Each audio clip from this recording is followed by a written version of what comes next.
Bienvenidos, bienvenidas a todas, todos los miembros de la Sociedad Geográfica de Lima, a los maestros, profesores, universitarios, estudiantes, técnicos, ciudadanos que nos acompañan semana tras semana, buceando en la página web de la Sociedad Geográfica de Lima o en nuestro Facebook. Quien les habla es Nicole Bernex, geógrafa, profesora de la Pontificia Universidad Católica del Perú, miembro de la Sociedad Geográfica de Lima y actualmente su presidente.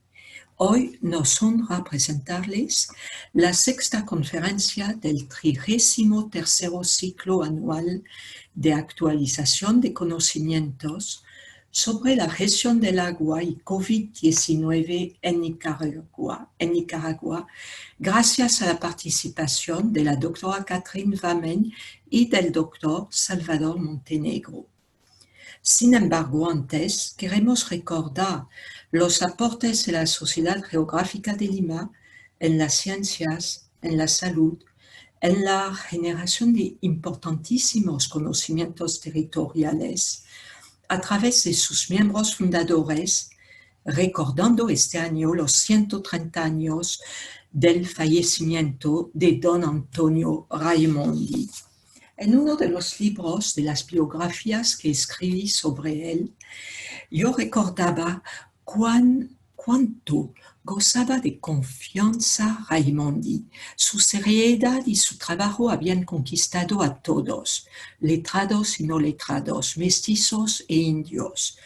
Es así que al surgir unos importantes brotes de cólera en el verano de 1874, algunos pensaron que era consecuencia de un gran derrumbe ocurrido en Matucana con el consecuente arrastre y acarreo de materiales pesados y lodosos de posible acción contaminadora.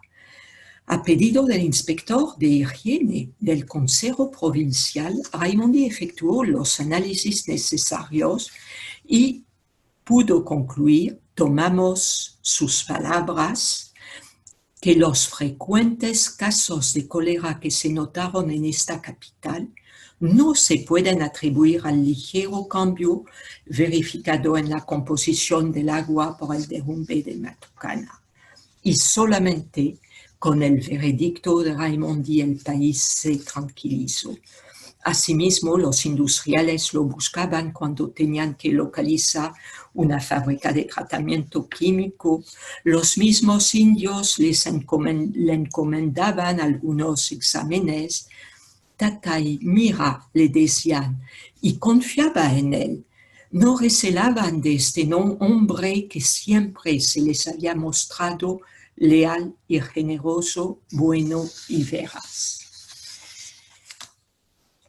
Por eso, en este periodo tan especial, donde el acceso a las bibliotecas no es autorizado, la Sociedad Geográfica de Lima se complace en ofrecer en descarga gratuita a todos los oyentes otro PDF. Esta semana, el del gran geógrafo peruano Javier Pulgar Vidal sobre el Valle del Alto Huallaga, un análisis regional, escrito en 1944 y publicado por primera vez en español por la Sociedad Geográfica de Lima en 2017. Ahí van a encontrar importantísimas páginas sobre la relación entre la calidad de las aguas potables o llamadas potables, el famoso Canal Madre, los vertimientos en Huánuco y la salud de los pobladores, pero también propuestas. Les recomiendo esta lectura. Agradecemos también al equipo de la Sociedad Geográfica de Lima que hace posible el desarrollo del 33º ciclo anual de actualización de conocimientos. Su director, el contraalmirante Raúl Parra, los señores Pachas y Sosas, así que la señorita Anglas y la señora Sandoval. Hoy tenemos el honor de recibir a dos grandes profesionales, dos insignes científicos la doctora Catherine Vamen y el doctor Salvador Montenegro. La doctora Catherine Vamen es PhD con especialidad en bioquímica, genética y biología de desarrollo de la Universidad de Salzburgo, en Austria. Es director del Instituto Interdisciplinario de Ciencias Naturales de la Universidad Centroamericana, la UCA de Managua. Es co-chair del Programa de Agua de la Red Interamericana de Academias de Ciencias y miembro de la Academia de Ciencias de Nicaragua. El doctor Salvador Montenegro es máster en Ecología y Evolución por la State University of New York at Stony Brook, Long Island, New York. Tiene 2 posgrados, el primero en limnología en la Universidad de Viena en Austria y el otro en Ecología de la Universidad Central de Venezuela. Es profesor retirado de la Universidad Nacional de Managua, Nicaragua, y es miembro de la Academia de Ciencias de Nicaragua. Ambos conocen bien nuestro país, han trabajado calidad de agua en el Perú, conocen los limitantes, pero también las enormes potencialidades. Los acogemos con un fuerte aplauso virtual. Muchísimas gracias, doctora Catherine Vamen.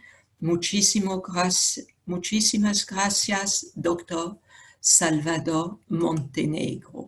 Buenas tardes a todos, muchas gracias por su participación. Es obvio que ese tema es muy interesante en este momento. Salvador y yo hemos trabajado en una publicación para la Academia de Ciencia y estas presentaciones en parte están basadas en la publicación que en esos días va a ser publicada por la Academia de Ciencia. Yo quería comenzar con un poquito sobre la necesidad de agua para enfrentar la pandemia. Obviamente el COVID-19 y el agua, su relación. Hay mucha importancia del virus en aguas residuales y paralelamente ir un poquito en detalle cómo está el estado de aguas residuales en este momento en Nicaragua para llegar a conclusiones y recomendaciones. Salvador también va a dar conclusiones, recomendaciones y mucho más sobre el tema de agua en Nicaragua. Primeramente, todos sabemos, como estamos lavando las manos 100 veces al día con agua, sabemos que el agua es el recurso más importante en este momento para enfrentar la pandemia del COVID-19. No es solamente entonces la importancia a su acceso al agua, sino la calidad del agua también es adecuado para mantener la limpieza y la higiene. Existe, sabemos, y eso pasamos todos los años en la estación seca, que existen problemas en este momento, especialmente en el norte del país, en comunidades rurales predominantemente, donde hay problemas en este momento con el acceso de agua. Y hemos observado también en las ciudades que hay cortes de agua. Muy importante, entonces, es la purificación. Eso es lo que asegura la calidad del agua y esto es en todos los países un factor fundamental.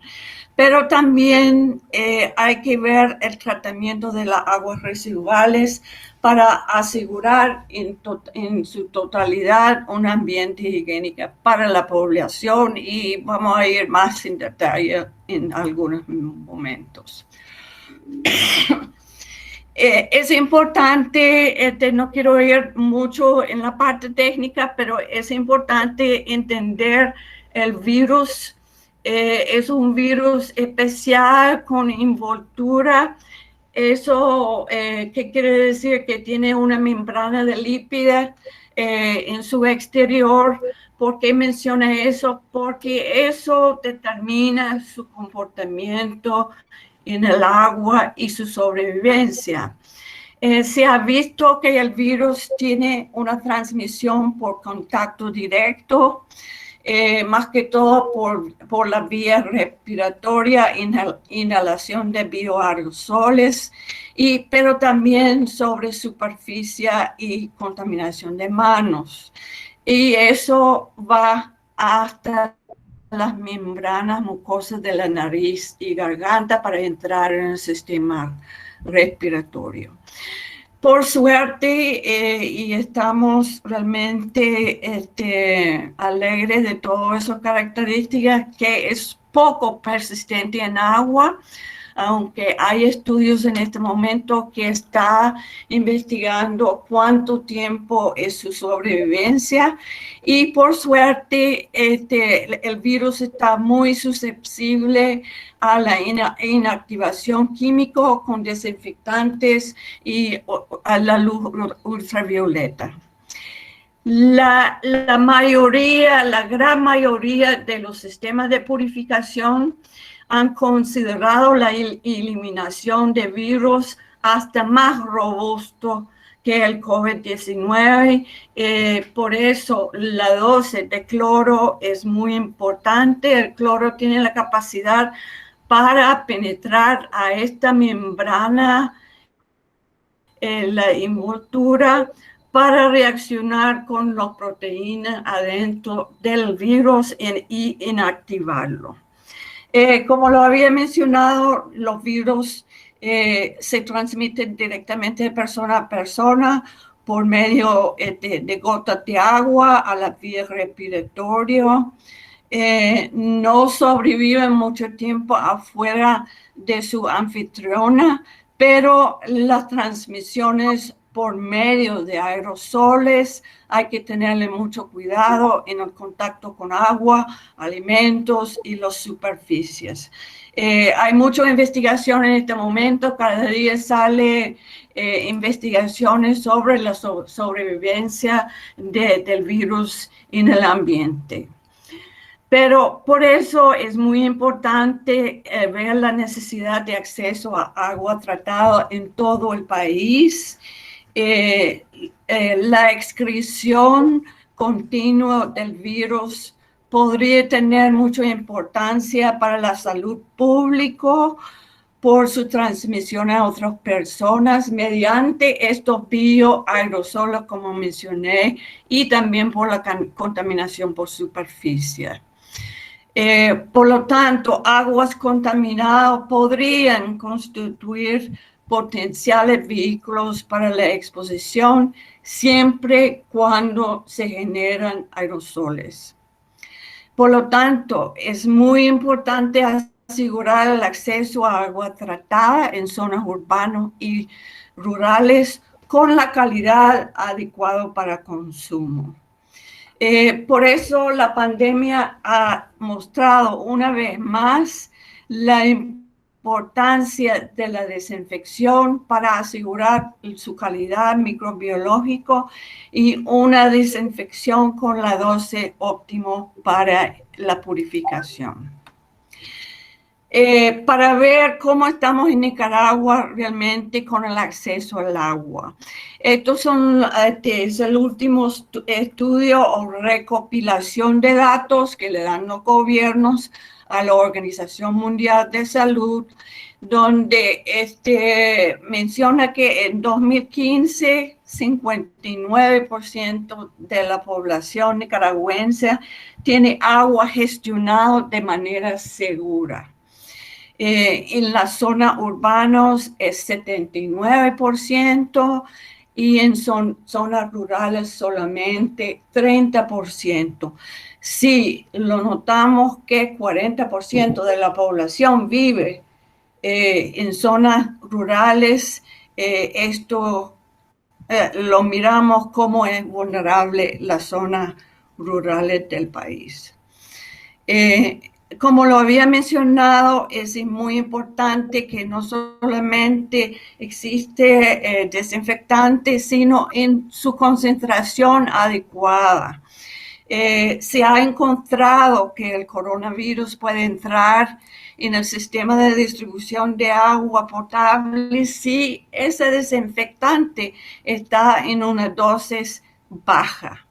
Se sospecha que la estabilidad del virus podría continuar por medio de la colonización de bacterias en biopelículas, que son pequeñas películas que se forman en la superficie de los tubos, en la tubería, y así se ha visto casos del coronavirus 1 en que se transmitió de la enfermedad por aerolización por medio de duches en un edificio de apartamentos. Para nosotros es muy importante también ver cómo es el saneamiento. El saneamiento, como lo había mencionado, asegura un ambiente higiénico. Hemos visto que el coronavirus se ha formado más en zonas urbanas que han sido los hotspots de la pandemia del COVID-19 y es un hecho de que muchas enfermedades infecciosas se originan en centros urbanos debido a la alta densidad poblacional. Por lo tanto, es muy importante cuánto es la cobertura de saneamiento en zonas urbanas. Para Nicaragua hay zonas específicamente vulnerables en las zonas periféricas de las ciudades y en asentamientos irregulares. Para ver algo sobre la importancia del tratamiento de aguas residuales, aquí tenemos un esquema que no voy a ir en detalle, pero es claro que los virus tienen una conexión con las aguas residuales, ya que se originan en las heces y la orina del ser humano infectado. Quería mencionar algunos estudios que ahorita están en proceso, estudios que muestran que los coronavirus pueden mantener su viabilidad en aguas residuales, especialmente que surjan de afluentes de hospitales y otros lugares que tienen una alta densidad de personas. Hay también observaciones que destacan cierta persistencia de virus de este tipo en ambientes acuáticos y en plantas de tratamiento de aguas residuales, pero aún queda abierto la pregunta cuánto tiempo y si lo que se ha detectado son virus que todavía siguen infecciosamente activos en estos aguas. Hay investigaciones sobre otros virus envueltos que han indicado que se inactivan rápidamente. Hablo de otros virus donde se han hecho más investigaciones. Y que se adhieran más a los sólidos. Como ustedes saben, en las plantas de tratamiento, uno de los primeros pasos es la separación de los sólidos y esto ayuda a eliminar los virus en el proceso. Sin embargo, como lo había mencionado antes, estos virus envueltos son muy diversos debido a su exterior y su reacción con el agua. Y por lo tanto, en este momento hay muchos estudios donde están involucrados esas mismas preguntas. ¿Cuánto tiempo pueden dilatar en estos medios ambientales? Un estudio reciente detectó el SARS-CoV-2 vivo en heces o orina de personas infectadas. Esto es un estudio que acaba de salir en las últimas semanas. Otro estudio indicó que el SARS puede sobrevivir hasta algunos días en ambientes apropiados luego de salir del cuerpo humano. Pero es muy importante mostrar que todavía existe un gran vacío de información sobre la transmisión del virus por las rutas de exposición ambientales, y eso incluye el agua y las aguas residuales.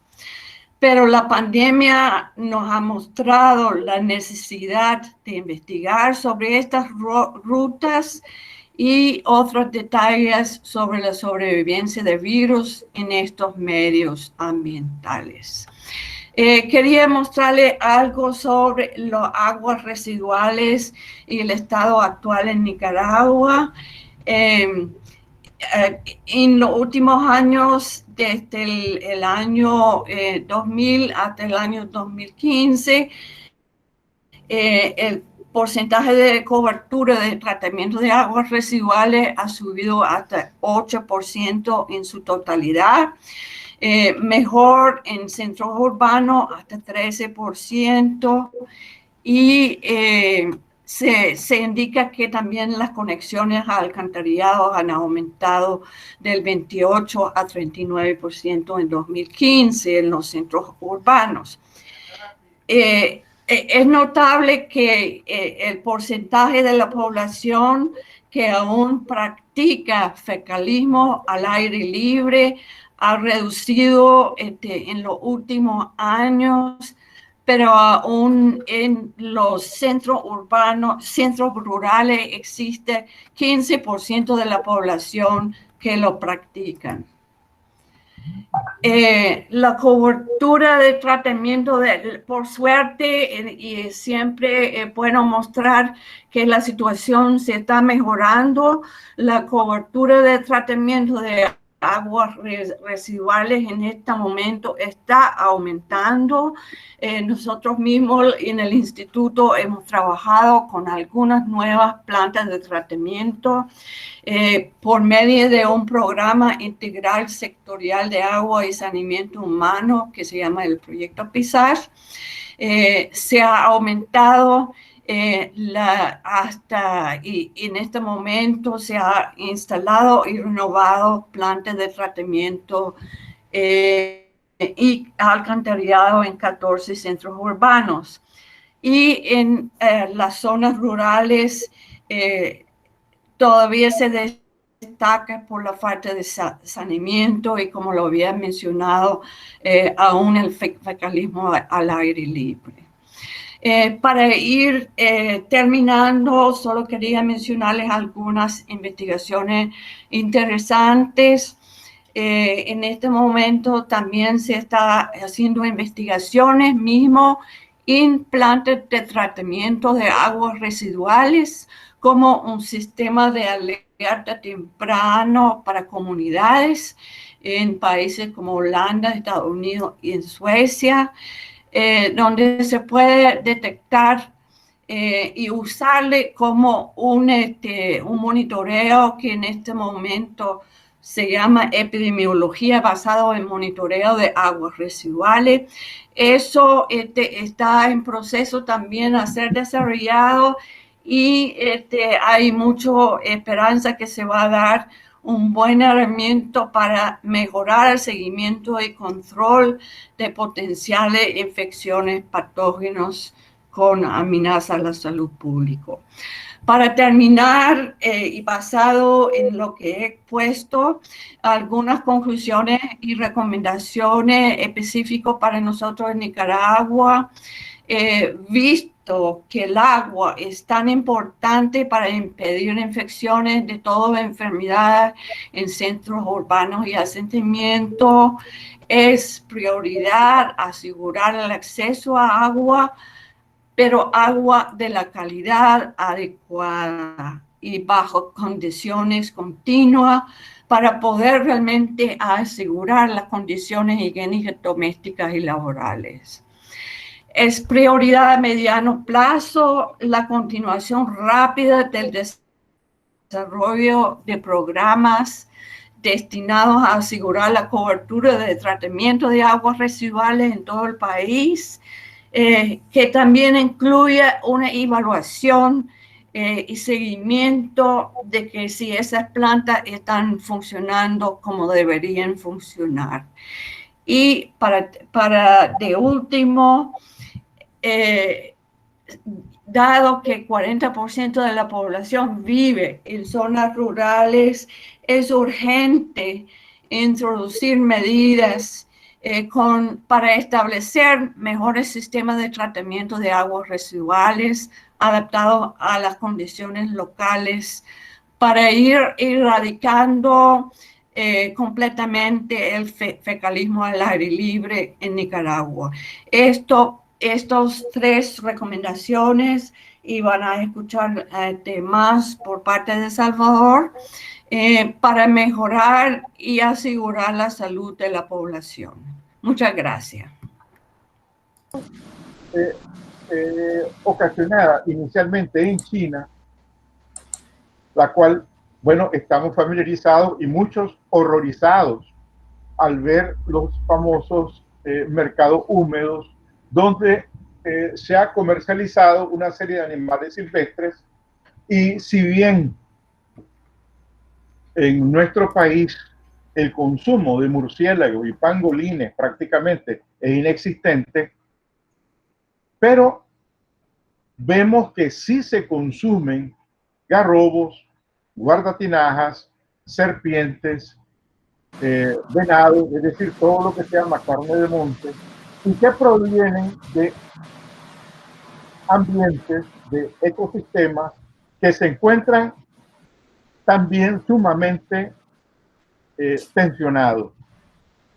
Recordemos que en estas condiciones de deterioro, cuando el uso del suelo cambia violentamente, cuando desaparecen bosques, cuando desaparecen también una serie de especies que son organismos hospederos de viruses, bacterias, parásitos que durante millones de años han coevolucionado con ellos, y súbitamente en el tránsito de unos cuantos años, décadas o siglos, esta situación se altera de forma dramática. Entonces, por razones naturales, esos virus, bacterias y parásitos tienen que buscar nuevos hospederos. Así que se encuentran de repente con hospederos que viajamos en cuestión de horas o días de un punto a otro en el mundo, y que les ofrecemos el alojamiento en ciudades sumamente hacinadas, donde existen millones de posibilidades, millones de organismos que les pueden servir de hospederos. Así que esto es la crónica de una epidemia, de una pandemia anunciada. Y con preocupación observamos que esos mismos elementos y procesos existen en Nicaragua. ¿Quieren ver un mercado húmedo? Por favor, hagan un viaje al mercado oriental o al mercado de Masaya o al mercado de cualquier pueblo donde se venda cualquiera de esos animalitos silvestres que mencionaba yo, o organismos que pueden ser cerdos, pollos, carne de res, y que el hielo con que se preservan se derrite, formando precisamente un piso húmedo donde la sangre se mezcla con ese agua, y ese es el famoso mercado húmedo. No solamente tenemos que viajar a sitios tan lejanos como China, Taiwán o cualquiera de esos que consumen estos alimentos tan extraños. Pero bueno, quien come carne de tortuga o come venado o serpiente, evidentemente está repitiendo la misma experiencia china, aunque no tengamos el hábito de comer murciélago. Paso a la siguiente lámina. Por favor, disculpe. Sí. Entonces nosotros lo que tenemos es una situación de pánico, una situación en la que sumamente preocupados nos encontramos ante las noticias que existen nuevos casos y que hay gente en los hospitales o gente fallecida, etcétera. Entonces esto se parece mucho al llamado ciclo hidrológico. Todo el mundo conoce el ciclo hidrológico, que es el ciclo del agua cuando se evapora, se condensa, llueve, se infiltra o corre, etc.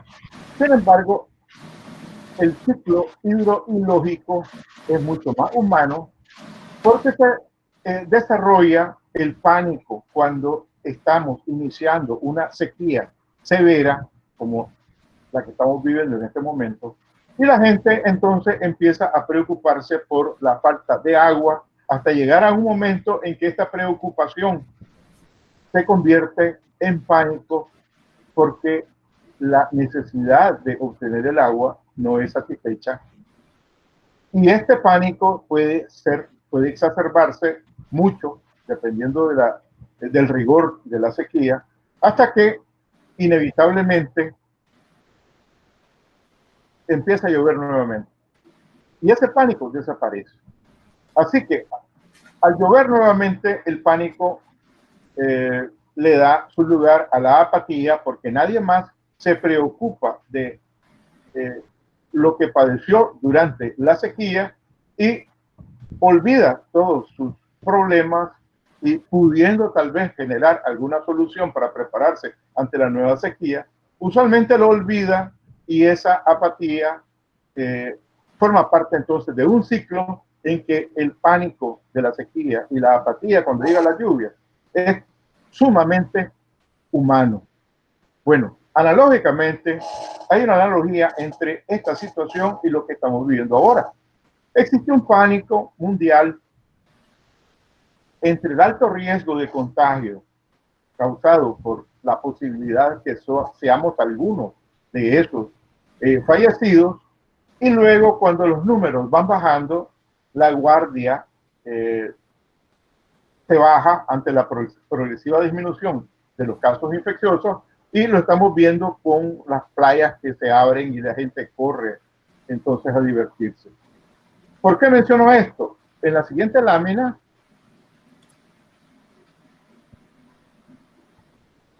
relaciono esta situación porque precisamente esta crisis sanitaria, que como ya dije anteriormente, está íntimamente relacionada con la crisis ambiental, particularmente está relacionada con la situación de los recursos hídricos, porque ese proceso, el ciclo hidrológico, se encuentra bajo tensión, no solamente por el cambio climático, que es global, sino por la grave degradación nacional de las cuencas hídricas. Así que, por esta razón, en Nicaragua se ha reducido tanto la calidad como la cantidad de la agua, y esto no afecta no solamente a la sociedad, la economía, el ambiente y, por supuesto, por extensión, a nuestro futuro y la calidad de supervivencia. La próxima. Así que tenemos que comprender cuáles son los riesgos asociados y cómo esta degradación estructural de los recursos hídricos, tanto a nivel global y nacional, podría agravar mucho más la crisis sanitaria que ha causado este virus y que, infortunadamente, nadie nos garantiza que es el último. No sabemos cuántas otras pandemias podrían seguirle a la situación que ha sido dramáticamente iniciada con el COVID-19. Así que después de esta mala noticia, tenemos que buscar las soluciones que tenemos que implementar en Nicaragua. Sabemos que se complica la crisis climática ambiental a la que está sometida Nicaragua desde hace décadas y que esto tiene efectos multiplicativos. Por esta razón, las medidas de respuesta no pueden ser solamente higiénico-sanitarias, sino que necesariamente tienen que ser ambientales. Y en este caso, próxima,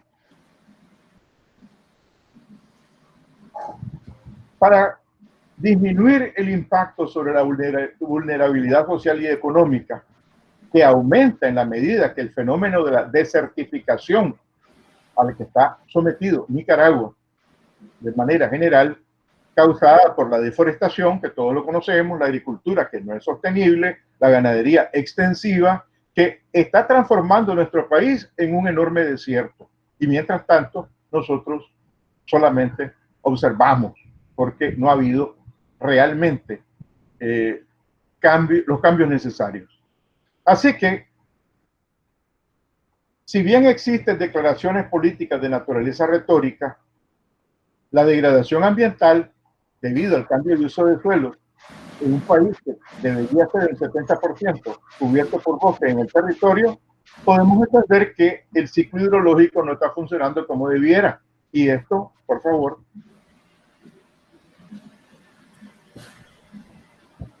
esto urgentemente necesita intervención.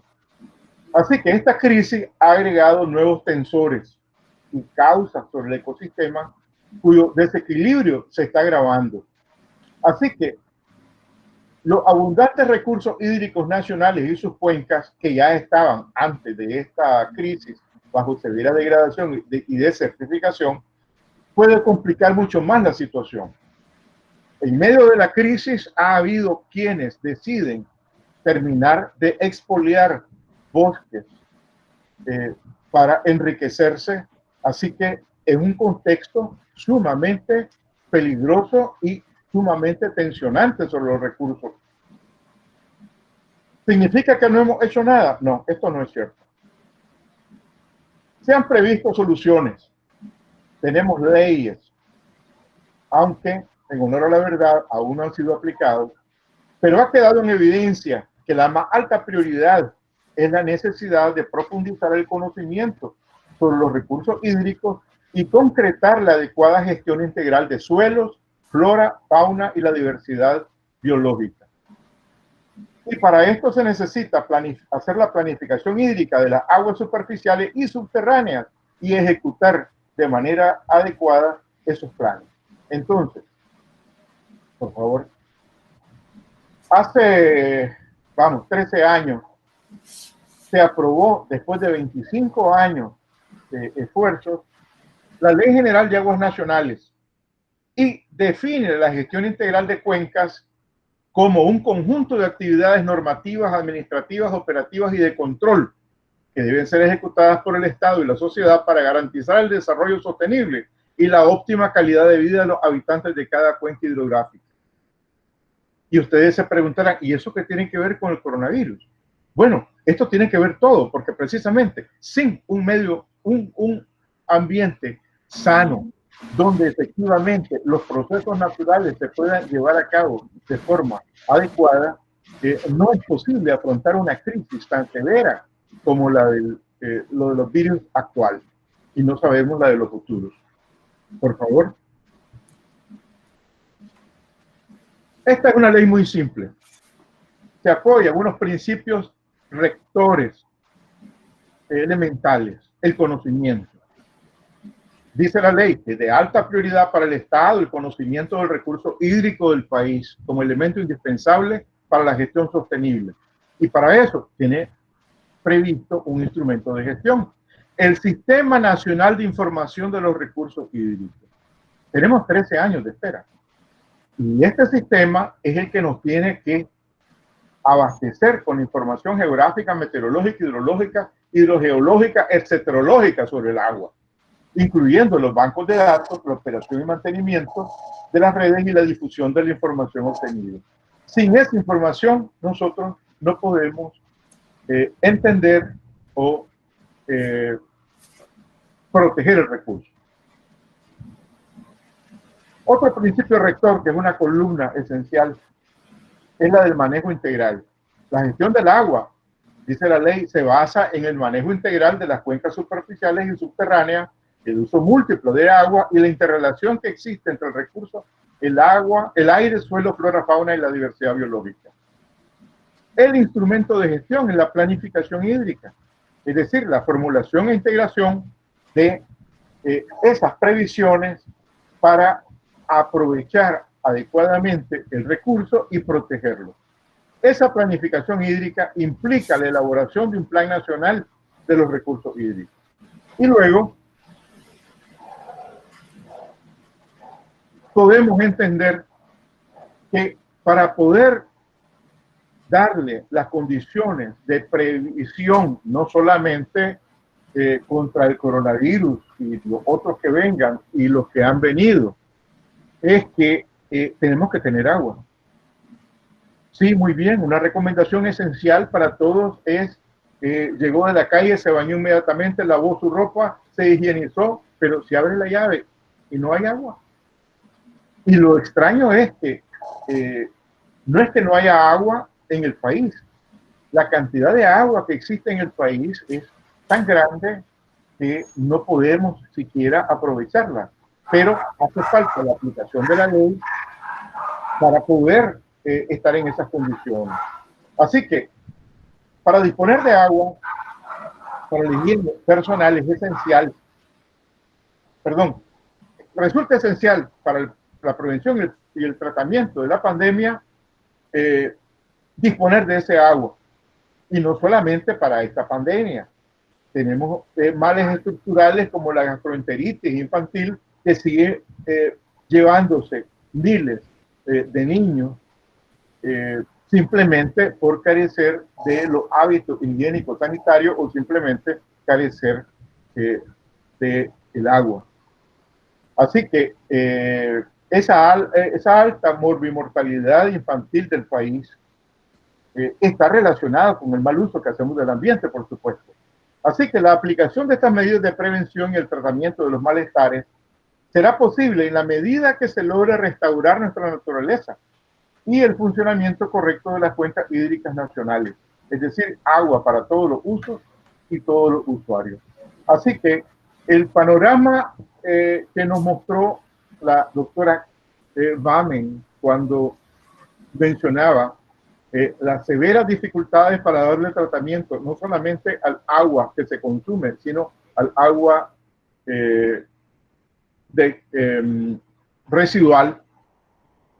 En un país como el nuestro, bueno, pues la verdad, podemos entender las dificultades que existen en países mucho más organizados, que están encontrando residuos de viruses en sus aguas de desecho. Así que, ¿por qué no podemos nosotros también temer que las aguas de desecho que son evacuadas de las ciudades y que usualmente descargadas en cuerpos de agua como la laguna de Masaya, el lago Solotlán, el lago Cocibolca, el río Chiquito, es decir, la mala costumbre de descargar las aguas tratadas, semitratadas o no tratadas en cuerpos de agua con una supervivencia prácticamente desconocida de este virus, o agua que logre ingresar a las aguas subterráneas, que logre ingresar a las aguas subterráneas. Desconocemos su comportamiento y tememos mucho las consecuencias que pudiera tener. Pero mientras las previsiones de la ley que deberían permitirnos entender y conocer mejor el comportamiento de estos contaminantes virales en el agua para poder protegernos, es aún una tarea pendiente. Gracias por su gentil atención.